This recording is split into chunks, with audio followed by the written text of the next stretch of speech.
I'm out here in front of my greenhouse. A year ago today, I posted the video on building my pallet greenhouse, and that's the exact words I started the video off with. Of course, I didn't have the lawnmower going in the background. But I figured since it's been a year, I'd give you an update on the successes and some failures of the greenhouse and tell you what I like about it and what I might do differently if I was to do it again.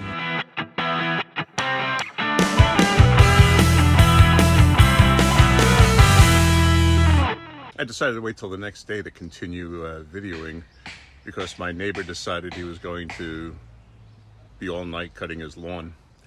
And now another neighbor is running a saw cutting concrete over by his house.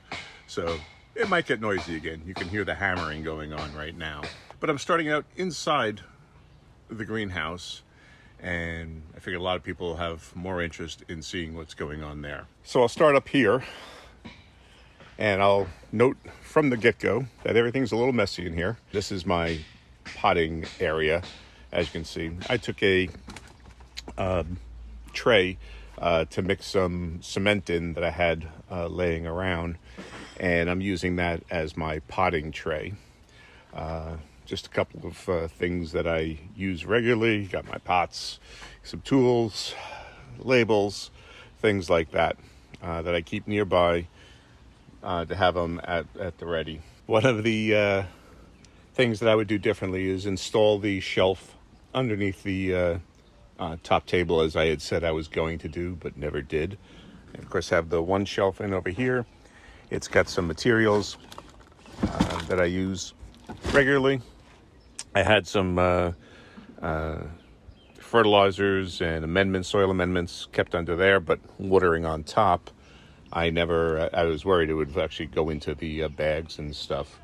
And so I moved them out of there, moved them to the other side of the greenhouse. Got some plants growing in right now, some comfrey in those pots, ground cherries over there. Took a long time to come up this year. Got some elderberry here, some cuttings that I took from the beginning of the year. Some have died back after they got potted in here. Right now they were coming out of this kind of pot right here and just waiting for them to take root. It's got some soil in the bottom, some potting soil. And as you can see, they are actually growing. So in the fall, I'll plant them out or give them away or something like that. These are the asparagus that I've grown from seed. If you didn't see that video, I'll link to it up here. Also have some potatoes that I'm chitting. I'm trying for the first time to grow a fall crop of potatoes, have them for like Christmas. So I only did a small batch, see how it works. And they'll go in some cups for some fast chitting. And if you've seen my video on growing potatoes in containers, which I'll link to up there, you'll know what I'm talking about with that. So again, what I would do differently is basically install shelving in here. That way I would have more room and better use of the space and have more area to walk around in here. Of course, I would actually like to try and grow some vegetables in here. There's too much storage going on in here right now, and that's a problem. So I'd like to maybe try and grow some lettuce in here, or maybe some other warmer loving crop, because that is one thing in here. It does get very warm in here, and that's one of the things I would do differently is I would install a bigger window. This window I just happen to have, laying around, and so I used it. It does help, but not nearly enough. I think a window that fit that entire opening, or that entire opening, would be ideal for there. Just not enough cross current, even though the door is completely screened in and it allows for ventilation. The hot air just gets trapped, and it does get warm in here. Surprisingly, it was warmer in here in March and April than it has been during June. The temperatures have just really cooled down, and it's gotten a lot of rain so far this June. And not that the garden hasn't needed it, but it's kept the temperature a little bit cooler in here. So let's go outside and take a look at the plastic, and I'll give you some my thoughts on that. If you recall from my video when I built the greenhouse, I tore the plastic right here by throwing the ball with my dog. And I said, don't do that. Don't throw a ball around your greenhouse. Well, I did it again. There. I did it over here. And so obviously I don't take my own advice. And I think that's one of the biggest problems with the plastic. And this is Harbor Freight plastic. I think it's 3 mil plastic, if I'm not mistaken. Maybe 4 mil. And I just don't think it's thick enough. I think the greenhouse plastic would be a little bit more durable in that respect. So we've had a few balls bounce and hit. A couple of times a stick has poked up through the when I was lifting up I was starting my figs in here. So when I lifted up the planter with the fig growing in it, had a stick holding the plant up. The stick hit the plastic and it went through. Now, it's had a couple of holes in it, but as you can see, I've patched them with Gorilla tape, the Gorilla packing tape. And I'll tell you, that works perfectly fine. It's patched up the holes. I also do it on the inside as well, so it's double sealed. And it this is the thing about the plastic. It's like $26 for a roll of it compared to hundreds of dollars for the greenhouse plastic. And it does okay. You know, it's a little bit thinner, like I said. And I think the greenhouse plastic, or even if you can find a more durable 6 mil plastic that's not greenhouse plastic, it might be a little bit more expensive. But otherwise, it's you know, just as thick as the greenhouse plastic would be. I think you would do well. So I guess what I would say is not necessarily doing the going with the greenhouse plastic if you don't have to. If you for the cost, another ball. Yeah, the ball bounces all over the place out here. But as you can see, it's still stretched pretty tight up top.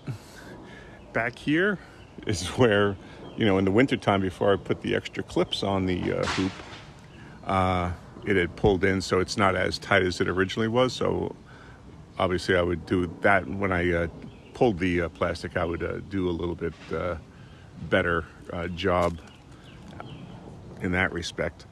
But I can't say I'm displeased really with using the Harbor Freight plastic. It does well. So if you can save yourself a few bucks, and by a few bucks I mean hundreds of dollars, then I say go for it. I did install some security cameras, but that's just more to watch the wildlife back here. Because a couple of times I'd walk out into the yard and it would look like the moon landscape out here. Some animal was digging it up, and turns out it's a big ass skunk. And but yeah, that's what I saw on my camera then at like 2 in the morning, 3 in the morning. But overall, it is held up. It's sturdy as all get out. Never had a concern that this was ever going to collapse. Have to really thank Steve Farley, the optimistic gardener, for introducing me to this design. It was a fun build, and it's a real sturdy build. Oh, one other thing. I would probably do more to cover up the screws that are holding in these cross beams. This is, this actually is just the flared end of a piece of the conduit. And I taped it over with duct tape. I would probably use like pipe insulation over the top of it, just to give it a better plane going overhead now.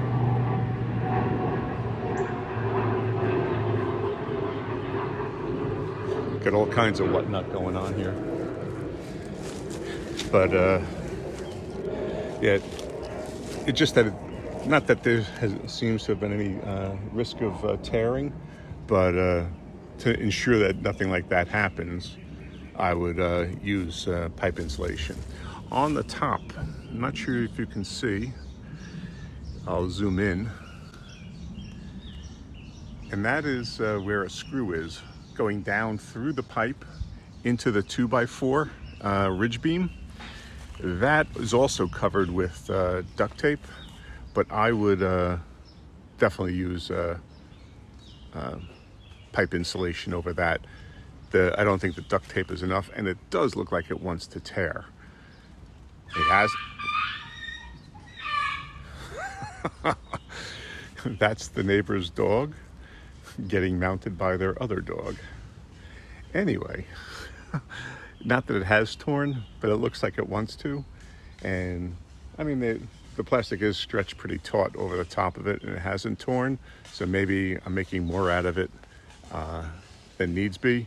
But I think just as an added precaution, it might be best to put a pipe insulation over that. So for people who have said, though, that the plastic, will disintegrate after a season, no, here it is a year. As you saw in my video on snow load on this greenhouse, linked up here, you can tell that's not a concern. It hasn't fallen apart. Is this going to last 5, 6, 7, 8 years? No. But at $26 for a roll of it, and I didn't even use the whole roll, so I'm able to use that for other things, such as buttoning up the chicken coop in the wintertime. I think that's a good return on the investment. And so I could buy 10 rolls of the Harbor Freight plastic and get like 20 years worth of use out of it compared to what it would cost me to buy the greenhouse plastic. Now, obviously, greenhouse plastic has its place. And if you're going to be running a real operation with your greenhouse, it's probably best to invest in that greenhouse plastic. But for someone like me, just using it as almost a potting shed, and as opposed to a market garden greenhouse, I think the Harbor Freight plastic is perfectly suitable for it. Okay. This was just an update, a 1-year update on the greenhouse. Wanted to let you see that it's actually held up quite well through all kinds of weather. We've had some pretty major snowstorms, windstorms, rainstorms. We've had hail. Never had a concern that there would be a problem with the greenhouse. And that faith in it was well placed. Okay, thanks for watching. Got to do the flip, right?